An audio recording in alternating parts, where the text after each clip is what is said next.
Hello बच्चों, let's read this question. इस question में हमें दो स्टेटमेंट दिए हैं और ऑप्शंस दिए हैं। Both statement first and statement second are correct. Both statement first and statement second are incorrect. Statement first is correct and statement second is incorrect. Statement first is incorrect and statement second is correct. और statement first यहाँ पे क्या दिया है, if 200 ml of 0.1 normal sodium hydroxide is added to 200 ml of 0.1 normal sulfuric acid solution, then the resulting solution is acidic. और statement second यहाँ पे क्या दिया है, if the milli equivalents of acid are greater than the milli equivalents of the base, then upon mixing the solution is acidic. तो यहाँ पे हमारा की कॉन्सेप्ट क्या हो जाएगा, लॉ ऑफ केमिकल इक्विवेलेंट्स। तो लॉ ऑफ केमिकल इक्विवेलेंट्स के according क्या होता है कि रिएक्टेंट साइड में हर एक कंपोनेंट के जो नंबर ऑफ इक्विवेलेंट्स होते हैं वो इक्वल होते हैं, और जो प्रोडक्ट साइड में कंपोनेंट होते हैं वो भी इक्वल होते हैं। मतलब यहाँ पे क्या होता है, number of equivalents of each component of reactant are equal to each other and also equal to each of that of product side. The number of equivalents of each component of the reactant are equal to each other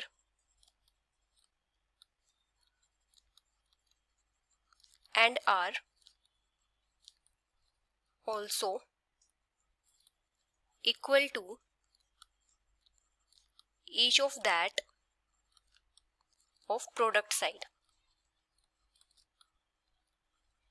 तो क्या होता है, अगर हमारे पास दो reactant है और दोनों के जो मिली इक्विवेलेंट है वो इक्वल है, तो क्या होता है, अगर हम बात करें एसिड बेस टाइट्रेशन की, तो एसिड बेस टाइट्रेशन में क्या होता है, अगर हमारे पास एसिड और बेस दोनों के मिली इक्विवेलेंट सेम है तो क्या हो जाएगा, ये न्यूट्रलाइज हो जाएंगे और यहाँ पे क्या होगा, न्यूट्रल सॉल्यूशन फॉर्म होगा। If both have same milli equivalents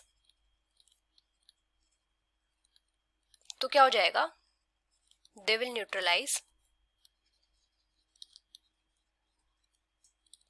and form a neutral solution. लेकिन अगर एसिड के मिली इक्विवेलेंट्स बेस से ज्यादा हैं तो सॉल्यूशन कैसा फॉर्म होगा, एसिडिक फॉर्म होगा। If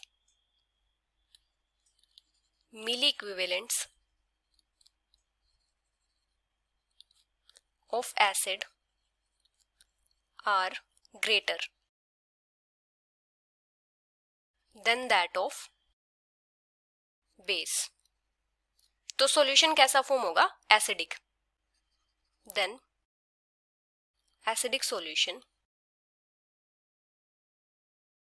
will form. अभी हमें यहाँ पे क्या दिया है, हमें दिया है 200 ml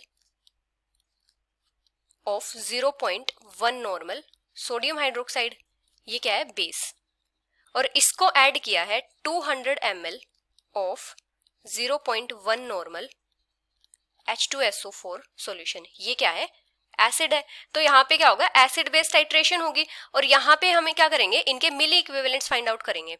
तो जो मिली इक्विवेलेंट होंगे सोडियम हाइड्रोक्साइड के वो किसके इक्वल हो जाएंगे, नॉर्मेलिटी इनटू वॉल्यूम। एन है नॉर्मेलिटी, वी है वॉल्यूम। तो नॉर्मेलिटी हमें कितनी गिवन है, 0.1 इंटू वॉल्यूम कितनी गिवन है, 200 ml। तो मिली इक्विवेलेंट कितने हो जाएंगे, 20। और अगर हम फाइंड आउट करें सल्फ्यूरिक एसिड के लिए, तो मिली इक्विवेलेंट ऑफ H2SO4 ये कितने हो जाएंगे, नॉर्मेलिटी इंटू वॉल्यूम, ये भी कितने हो जाएंगे, 0.1 इंटू 200, ये हो जाएंगे 20। तो यहाँ पे क्या है, दोनों के मिली इक्विवेलेंट सेम है, of sodium hydroxide equals to milli equivalent of H2SO4। तो ये क्या करेंगे, ये न्यूट्रलाइज हो जाएंगे और न्यूट्रल सॉल्यूशन फॉर्म करेंगे, फॉर्म न्यूट्रल सॉल्यूशन। तो यहाँ पे फर्स्ट स्टेटमेंट क्या है, if 200 ml of 0.1 normal sodium hydroxide is added to 200 ml of 0.1 normal sulphuric acid solution then the resulting solution is acidic. तो ये स्टेटमेंट इनकरेक्ट है। Resulting solution कैसा होगा, न्यूट्रल होगा, क्योंकि यहाँ पे क्या है, सेम मिली इक्विवेलेंट्स है। स्टेटमेंट सेकंड क्या है, if the milli equivalents of acid are greater than the milli equivalents of base then upon mixing the solution is acidic. तो ये स्टेटमेंट करेक्ट है।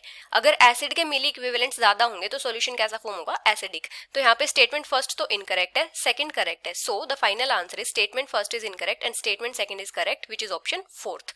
Hope you understood it well. Best of luck.